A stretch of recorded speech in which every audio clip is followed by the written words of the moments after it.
Welcome to Raja recipes. ఈరోజు వీడియోలో టేస్టీగా ముల్లంగి ఫ్రై ఎలా తయారు చేసుకోవాలో చూద్దాం. ముందుగా ముల్లంగిని శుభ్రంగా కడిగి తొక్కలు తీసుకోవాలి.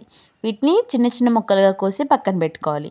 ఒక కళాయిలో కొద్దిగా ఆయిల్ పోసుకుని కొద్దిగా జీలకర్ర, ఒక పచ్చిమిర్చి, ఉల్లిపాయ ముక్కలు, కరివేపాకు వేసి పచ్చివాసన పోయేంత వరకు వేయించుకోవాలి.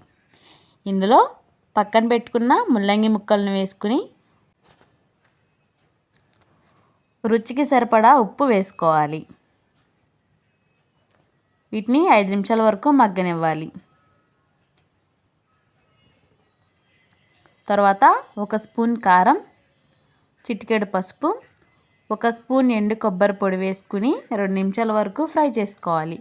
చివరిలో కొద్దిగా కొత్తిమీర వేసుకోవాలి. అంతే, ఎంతో టేస్టీగా ముల్లంగి ఫ్రై రెడీ. మీరు కూడా ఒకసారి ట్రై చేయండి. ఈ వీడియో మీకు నచ్చినట్లయితే మా రాజా రెసిపీస్ని సబ్స్క్రైబ్ చేసుకోండి. ఈ వీడియో చూసినందుకు హృదయపూర్వక ధన్యవాదాలు.